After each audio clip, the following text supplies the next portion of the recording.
Now, the new project is called It's Still Personal. Yes. So is it still personal? Man, let me tell you something. The relationship with God, man, I'm so God possessed. It ain't even funny. I mean, it's so funny that I was like the face of gospel with my sister, with Mary for countless years. Yeah. And the truth is, my relationship with God was not as personal as it is now. Now, all of us grow in time. You know, you mature and you become more, you just become more aware.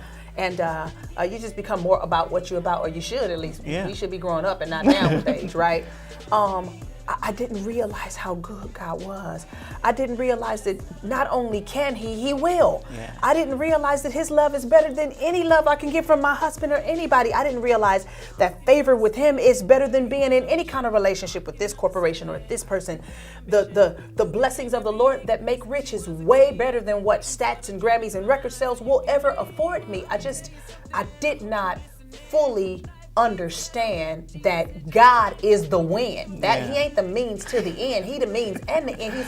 Jesus is the every single thing. And I had to be in a pit to find that out. So my pit was my place of opportunity for me to find God. So it's ridiculously personal. It's gonna stay personal until I breathe my last breath. I love it. I mean, it's biblical too. We've seen so many folks in the Bible in pits, in caves, you name it, that they had to come out of. And sometimes we won't completely depend on God. You see, if we got a B plan or a C plan, we'll choose it, yes, right? Absolutely. Because faith is a little harder. You can't see what God's going to do. I can see the B plan and C plan, so I'm going to choose that. Thank God I couldn't see my way, so all I could see was Jesus. So I chose the A plan. I'm stuck with it for the rest of my life. Let's stay with it. One of the things I really love about you, I've always loved Mary and loved both you and your sister, but I felt like I fell in love with you more when you were so transparent about everything you were going through. I thought we had a good life just like everybody else watching.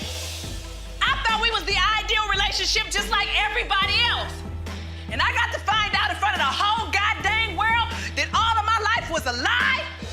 And you want me to quote scriptures right now? I don't want you to want quote me to say what I don't, you want me to say something that's all positive? I feel negative right now. I know that. I just want you to understand that. I know that. I never kissed another man. I never went out with another man. I never entertained the wrong conversation. I never cheated in my head. I never did anything. I was 190% committed to that man. And this is what you did every time I was gone.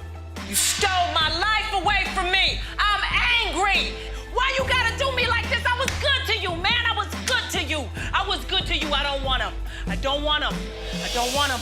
I don't want him. He don't deserve me. How important is it for people like yourself, people like us, to not hide our testimony? Well, I can't tell anybody how they're supposed to go through their struggle.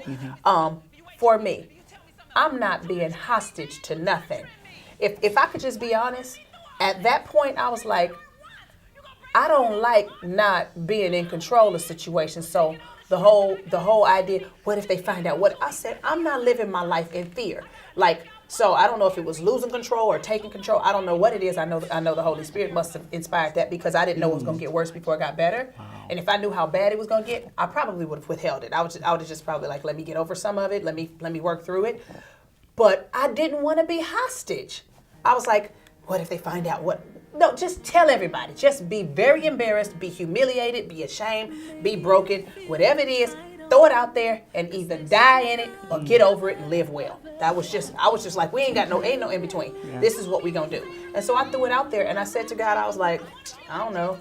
Maybe while I'm sharing it, maybe I can help some other woman that's out there going through it, and maybe just all the other people that's going through this, maybe they can help me, I can help them out, so I'm gonna just tell it.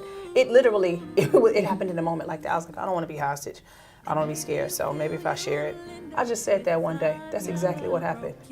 I've been helping people ever since, just because I exposed my busted life, that God had a plan to turn around for my good. But it's too hard to hold on to all of the pain, and it's too hard to relive it over and over again.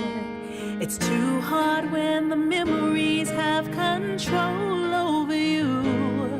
Some say it's too hard to forgive. I say it's too hard not to. It's too hard not to. Where did that song come from? I was actually commissioned to write a song for a movie soundtrack. And the song that I wrote, which was this song, it ended up not getting used for the movie. And in that particular movie, there was a guy who was dealing with, countless years later, the demons of his past. And so I asked the Holy Spirit to give me a song, and that's the song that I wrote. And when the song was not used for the movie, I said, God wanted me to convey this message because this is the story of my life. Wow. I realized that it was too hard not to forgive.